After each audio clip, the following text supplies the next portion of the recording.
téléspectatrices et téléspectateurs de Franco Toronto. Notre sujet du jour, ma vie en français. Pour cela, nous avons invité Madame Béatrice Madeleine Ngoya, infirmière clinicienne, qui, pour des raisons indépendantes de sa volonté, ne pouvait pas être dans nos studios, mais elle va nous rejoindre par téléphone à partir de Windsor et va nous parler de sa vie en français. Madame Béatrice Ngoya, pourriez-vous nous dire un peu quelle a été votre vie, l'expérience de votre vie en français, justement, dans la région ou au Québec comme infirmière clinicienne? Merci beaucoup, Monsieur Lumembo, pour votre question. Je vais vous parler brièvement un peu de mon expérience pour ce que signifie pour moi vivre en français. Premièrement, vous savez que en quittant mon pays, le Congo, j'ai choisi d'aller à Québec. Premièrement parce que c'est une seule province francophone. Et là aussi, c'était possible de pouvoir travailler ou poursuivre mes études sans devoir apprendre l'anglais. Alors, au Québec, j'ai dû m'adapter un peu, malgré que nous parlons tous le français, mais un peu le français des Québécois était un peu différent. Il a fallu m'adapter à l'accent, m'adapter à l'écriture. Ensuite, mon intégration professionnelle s'est faite d'une manière très très naturelle, parce qu'au Québec, il y a les secteurs de la santé très bien organisés. Il y a les hôpitaux, il y a les établissements scolaires qui sont totalement francophones. Vous voulez dire mieux organisé qu'en Ontario?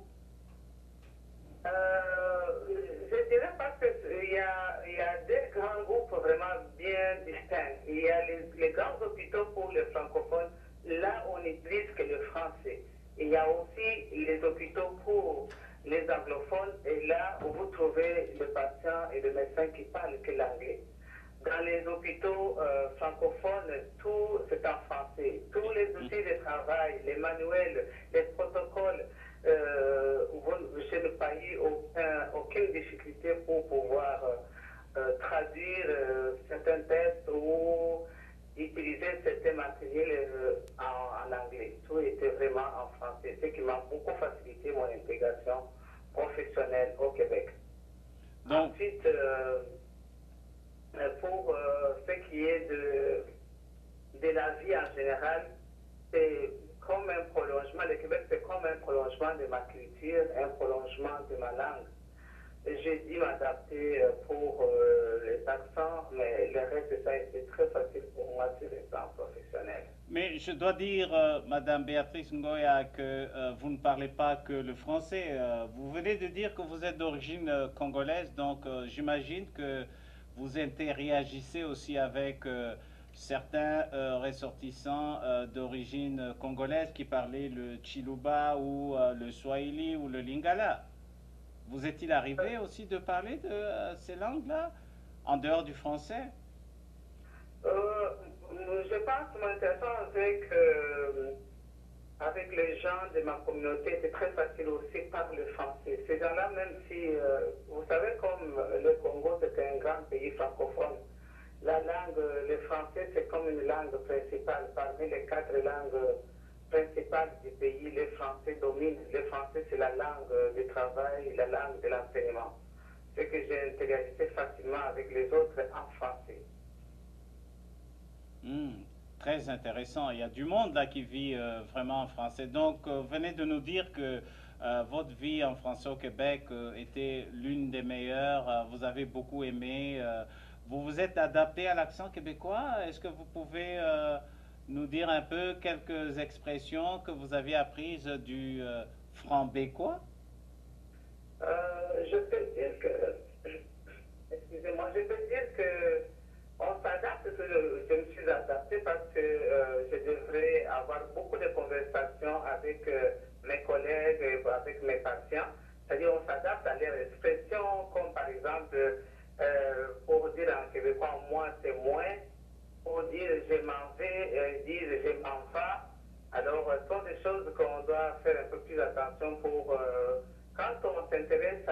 culture des gens, peut-être à l'histoire, il est plus facile de s'adapter, de connaître pourquoi il y a de tels accents et facilement on doit s'adapter. Mais malgré que j'étais au Québec, comme je venais de le dire, même si on parlait facilement le français, il s'est avéré aussi que c'était aussi l'anglais était aussi important. Je vais m'expliquer. L'anglais n'était pas important pour la vie quotidienne. C'est-à-dire dans le cadre, par exemple, de mon travail, pour accéder à des postes de responsabilité, il faut savoir s'exprimer en anglais. Parce que lorsque vous allez recevoir les clients, on ne peut pas discriminer, dire je vais seulement prendre les francophones. Vous pouvez trouver qu'il y a aussi des familles qui arrivent, même si les patients parlent le français, la famille, parce que l'infirmière travaille avec le patient et sa famille. Il y a aussi des familles qui parlent seulement rien que de l'anglais. Sur ce point-là, l'anglais devient un peu important. Deuxièmement, l'anglais est aussi pour les ouvrages scientifiques, il faut vraiment lire l'anglais, comprendre l'anglais. Pour faire l'analyse, la critique de certaines études, il faut vraiment comprendre l'anglais. Et puis l'anglais, juste l'anglais de lecture, pour comprendre. Oui, là je vais un peu vous arrêter, Madame Béatrice Madeleine-Ngoya. Voulez-vous dire que les recherches en anglais sont plus avancées que les recherches en français, que les francophones sont en retard du point de vue de la recherche clinicienne ou médicale, si je vous comprends bien? Actuellement, compte tenu des contextes économiques, beaucoup d'ouvrages, beaucoup de recherches, beaucoup d'études scientifiques sont faites par les anglophones. D'après ce qu'on nous dit, parce que j'ai été à l'université, j'ai dit avoir consulté certains ouvrages beaucoup plus en anglais. C'est un livre qui est beaucoup plus en anglais. C'est une étude de comparaison beaucoup plus en anglais. Mais on nous a dit, je ne suis pas vraiment spécialiste économique, mais on nous a dit que pour le moment, c'est les anglophones qui sont vraiment mieux outillés pour les recherches. Ce sont eux qui font beaucoup plus de recherches scientifiques.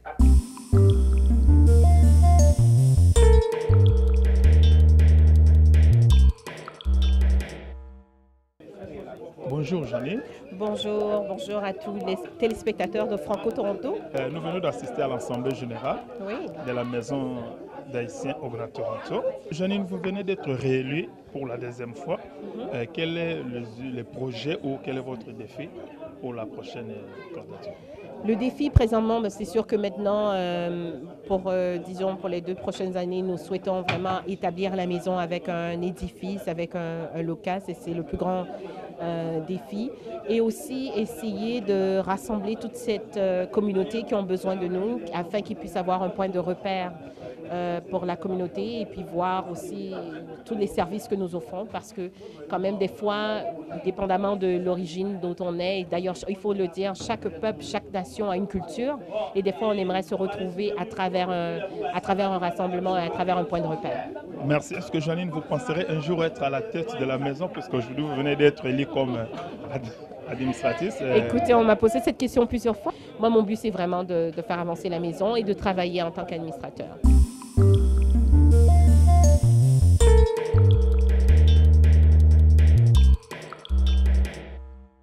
Donc, mon nom c'est Marlène Telusma-Rémy. Je suis candidate à la nomination pour Scarborough Sud-Ouest. Donc, Scarborough Sud-Ouest, c'est la partie de Scarborough qui est limitrophe à Scarborough-Gilwood, mais qui commence à partir de Victoria Park, et Warden, Eglinton S, Birchmont, Danforth Road, Danforth. Donc, tous ces blocs-là constituent Scarborough Sud-Ouest. Ce Scarborough Sud-Ouest, c'est dans les codes postaux qui commencent avec M1K, M1L, M1M et M1N. Alors, je suis candidate pour la nomination, pour être nominée à titre de candidat officiel pour le Parti libéral du Canada à l'occasion des élections fédérales qui seront à l'automne 2015. Merci. Vous occupez une autre poste ou une autre occupation avant ça? Je suis professeur. Je suis professeur au Collège Boréal depuis plus de 10 ans. Merci. Et présentement, je suis professeur au SUS d'ailleurs. Je suis responsable du programme de technique de travail social et au campus de Toronto. Merci madame. Quels sont vos projets ou vos défis après avoir été élu? Et en fait, de projet, moi, ce qui me pousse à devenir, à poser ma candidature, c'est d'abord et avant tout, je suis très intéressée, très attirée et même très préoccupée par l'économie de la classe moyenne. L'économie de la classe moyenne, la représentation de la communauté francophone ou des communautés francophones mais au Parlement.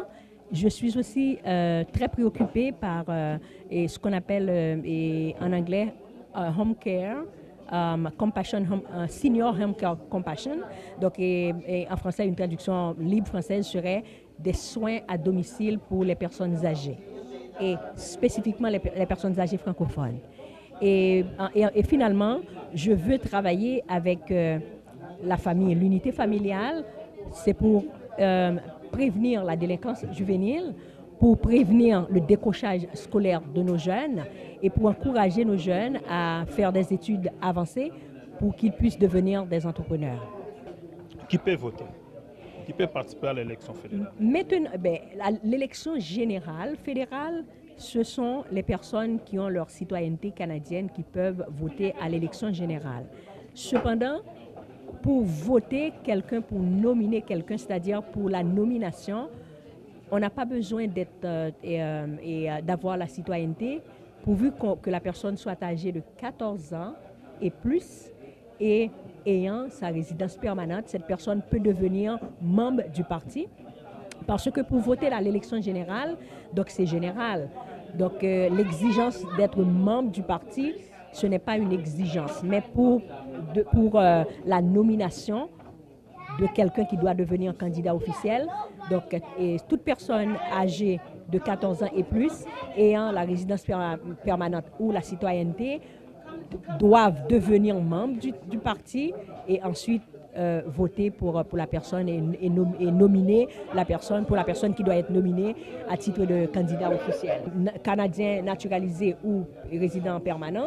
Donc je suis à la recherche du support de tout le monde pour ma nomination et je compte d'une façon particulière sur la force des francophones en général et des francophones, des communautés ethnoculturelles francophones. Tous les francophones, je les demande de se rallier à moi, de chercher à me rencontrer, de chercher à me voir pour me supporter, pour devenir bénévole, pour devenir membre du parti et pour aussi faire des dons, des cotisations et des dons pour participer aussi aux activités de levée de fonds que j'organise pour que je puisse être nominée. Merci madame et nous vous souhaitons bonne chance. C'est à moi de vous remercier.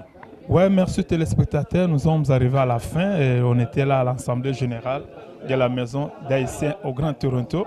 Merci pour tous ceux qui nous suivaient.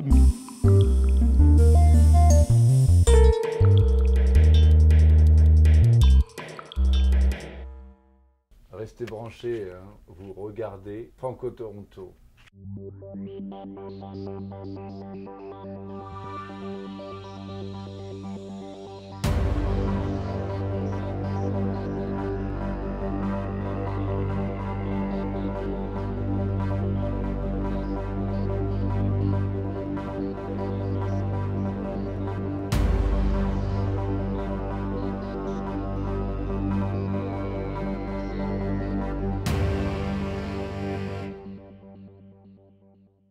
Je suis né en Bretagne, en France, près de la mer, au bord de la mer.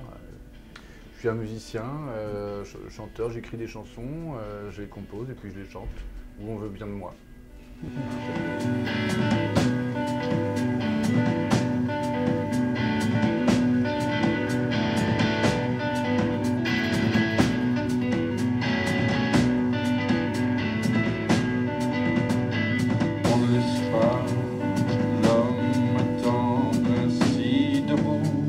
Comment définirez-vous votre style de musique? La résumer, si on veut, bon, moi je joue de la guitare depuis que je suis tout petit, enfin depuis que j'ai 13-14 ans, quoi.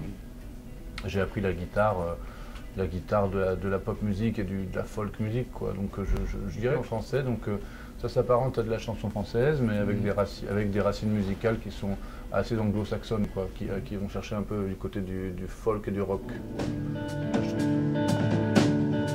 Sous le soleil, on ne laisse pas l'homme attendre ainsi debout.